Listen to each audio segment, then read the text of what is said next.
This story was found on Reddit. Guardian Angel. I recently moved into a new apartment. The landlady warned me that the lock was old and universal, but promised to replace it soon. I wasn't too worried. The neighborhood was quiet. And what could possibly happen? One night I was awakened by a noise. At first I thought it was the neighbors, but then I realized the sounds were coming from the hallway. I instantly became alert. Hiding behind the bedroom door, I peeked into the corridor.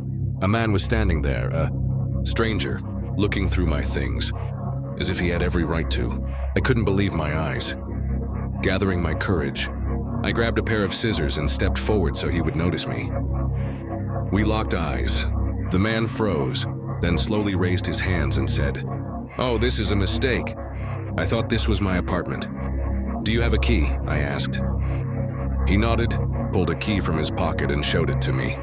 It was exactly like mine. I didn't know what to do. The man didn't seem aggressive, but something in his eyes made me uneasy. He apologized and was about to leave. It seemed like everything was over. But as soon as he opened the door, the police stormed into the apartment. The man, startled, dropped the key and a knife. They immediately subdued him. Later, I found out that a neighbor had noticed the man loitering near my door with a knife and called the police. They arrived just in time, literally seconds, before something terrible could have happened. Since I had just moved in, my neighbor didn't know my phone number to call and warn me. My guardian angel. Based on true events. Since March 25, 1930, a mannequin known as La Pascualita has stood in the window of the bridal shop La Popular in Chihuahua. The name translates from Spanish as death. This mannequin astonishes people with its realism. Its skin, hair, eyelashes, and eyes appear lifelike, and even varicose veins are visible on its legs. Local residents believe that this is not just a figure, but the embalmed body of the former shop owner's daughter, Pascuala Esperanza, who died after being bitten by a venomous spider on her wedding day.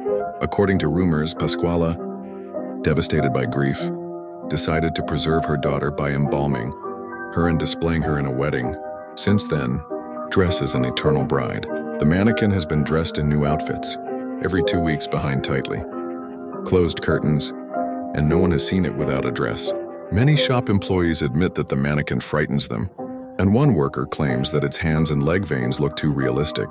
The legend of La Pascualita has taken on mystical interpretations. Some believe the spirit of the former owner inhabits the mannequin, while others say it comes to life at night. Mario Gonzalez, the current owner of the shop, does not deny the rumors as they attract customers and tourists. Today, the shop is known as the House of Pascualita, where people bring flowers, candles, and make wishes.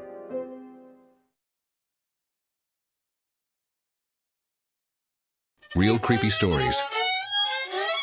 The Hoofed Girl is perhaps one of the most popular urban legends, with almost all details matching except for the location, where the encounter with the supernatural occurs. This legend is over 20 years old, and it is not without basis. Whether it is true or not, I do not know, but people keep discussing it. According to the stories, she hitchhikes and terrifies drivers, especially at night on the highway. Here are a few eyewitness accounts. We were driving with relatives late at night. The road was empty, not a soul around. Suddenly I noticed a girl on the roadside. She was walking slowly. I was about to slow down when my uncle sitting next to me suddenly said, "Step on it." I was surprised. Why, she might be lost. He repeated, but this time in a quieter and more serious tone. "Just trust me, that's not a human."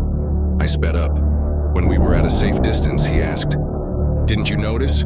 She had hooves instead of feet." At that moment, everything became clear.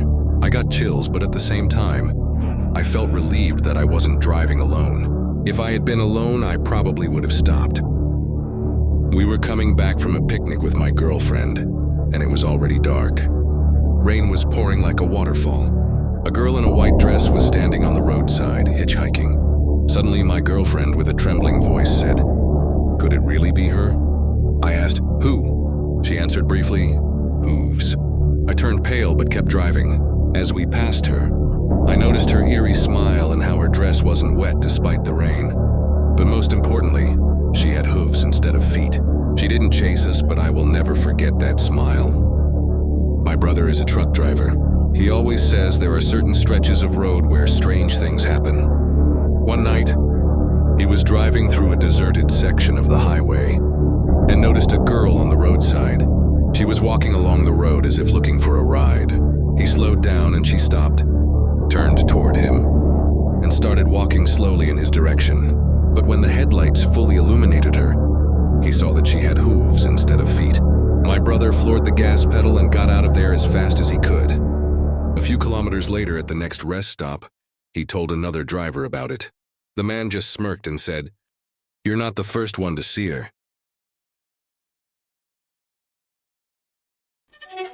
The story was found on Reddit. I was visiting a friend when I decided to take a walk in the forest alone.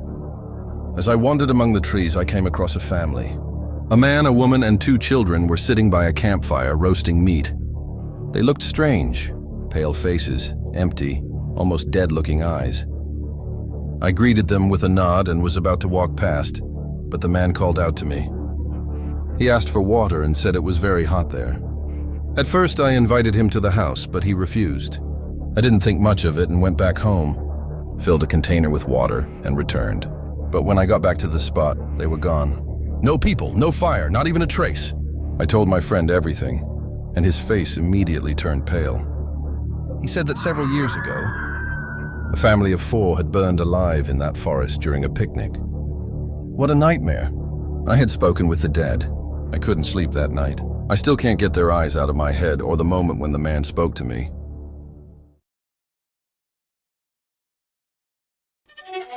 The story was found on Reddit. I was visiting a friend when I decided to take a walk in the forest alone. As I wandered among the trees, I came across a family. A man, a woman, and 2 children were sitting by a campfire roasting meat. They looked strange, pale faces, empty, almost dead-looking eyes. I greeted them with a nod and was about to walk past, but the man called out to me. He asked for water and said it was very hot there. At first, I invited him to the house, but he refused. I didn't think much of it and went back home, filled a container with water, and returned. But when I got back to the spot, they were gone. No people, no fire, not even a trace. I told my friend everything, and his face immediately turned pale. He said that several years ago, a family of 4 had burned alive in that forest during a picnic. What a nightmare. I had spoken with the dead. I couldn't sleep that night. I still can't get their eyes out of my head or the moment when the man spoke to me.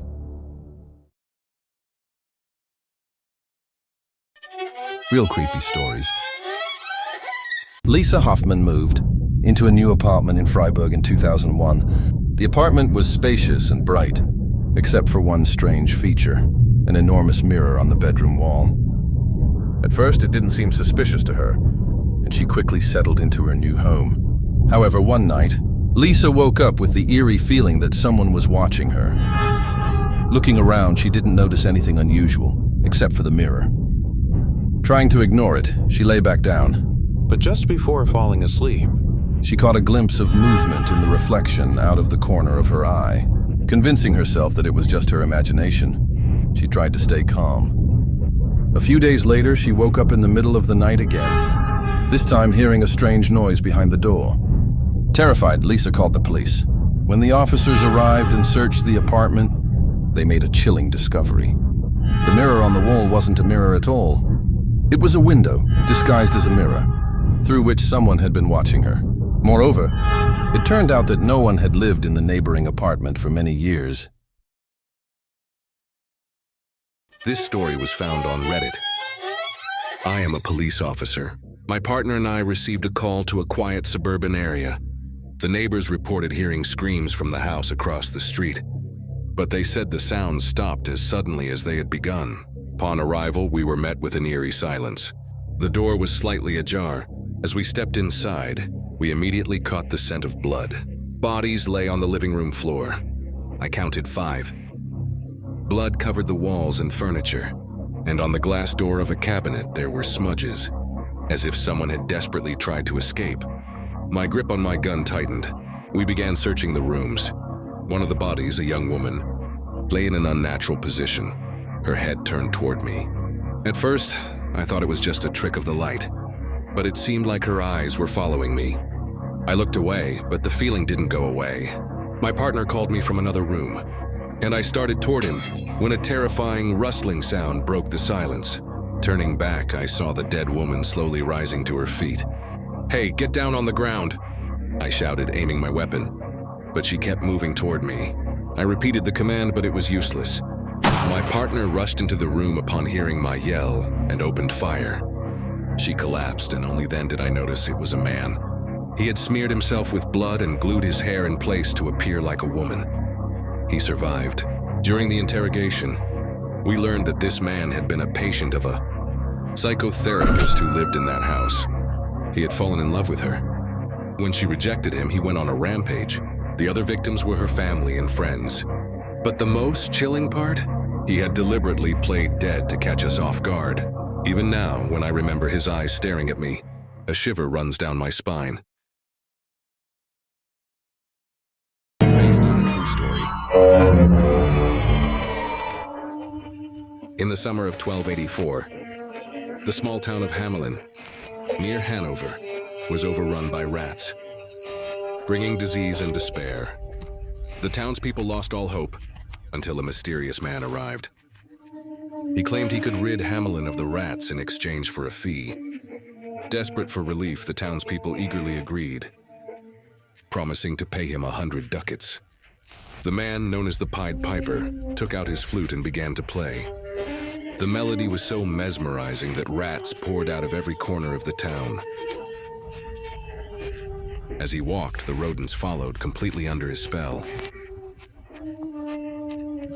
The piper led them straight to the Weser River, where they plunged into the water and drowned.